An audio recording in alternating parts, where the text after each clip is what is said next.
In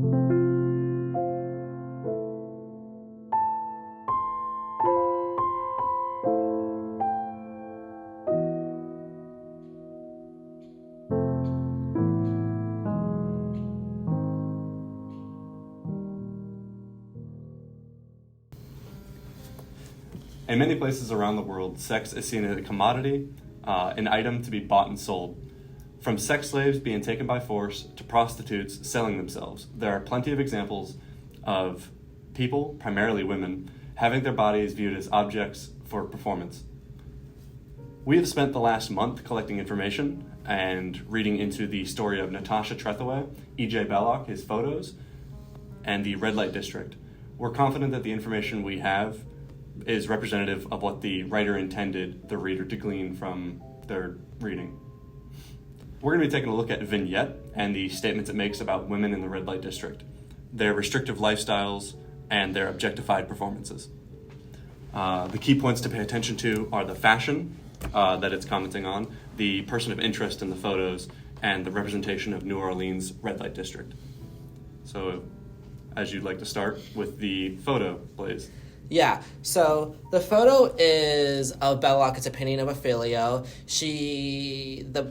The poem itself is an ekphrasis of E.J. Belloc's painting of a woman Ophelia. During this time of when the painting was painted, which was during 1912 in the Progressive Era, this was a time where women were gaining more rights, and fashion reflected on that because they were feeling more liberated in terms of their fashion, but that wasn't always the story.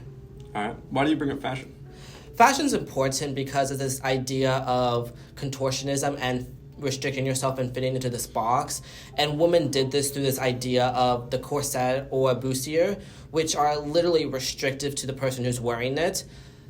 What a corset does is that it's so unhealthy for a person because it restricts your waist to a point in which you are physically changing how your body looks and all that stuff. Yeah, like your breathing is reduced. Yeah. It can quite literally cause organ damage. Yeah, so it causes organ damage. So literally reshaping how your body looks. Like if you look at X-rays of a person who has who's done a corset, you will literally see their whole body image has been completely changed.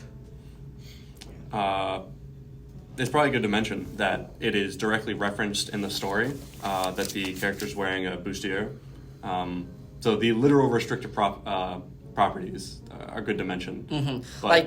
Sorry. Go ahead. So in the story, she basically states that she is having shallow breath. So Natasha Trethewey wrote, she thinks of her own shallow breath, her back straining the stays of a bustier. So you already can see that in this, that she is basically directly quoting that this bustier is causing her not to be able to breathe very well. Yeah. Like a contortionist, sticking themselves in a box. It's very restrictive. You should probably see what the photo looks like. As described, it's that she wears a white rhinestone choker. She wears a white rhinestone choker for her dark crown of hair, an elegant image. Pretty obviously the photo that we have up here. And those are made by E.J. Belloc. And there's a second photo that I was able to find, and it's also used as a cover art for the other story, Belloc's Ophelia, named after the person in the photo, pretty obviously. Yes. So the term ekphrasis is pretty useful there.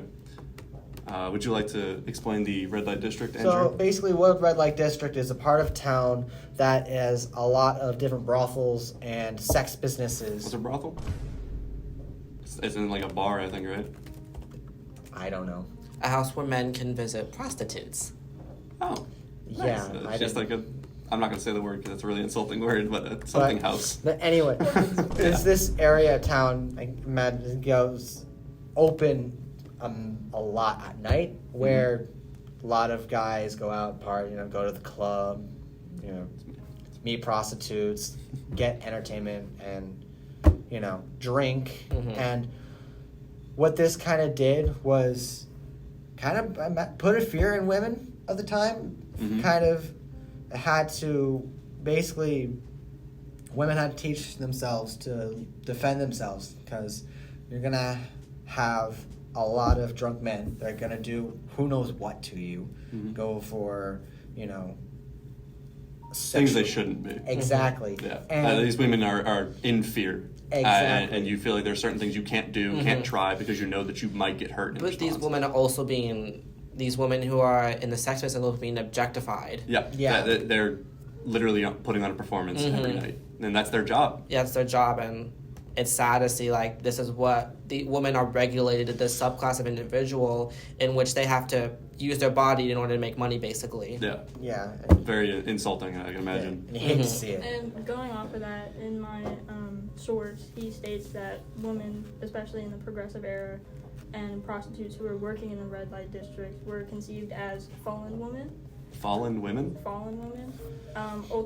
Ultimately responsible for their positions on account of their poor morals. So from that, women were restricted. That almost sounds like you said it's their fault. Yeah.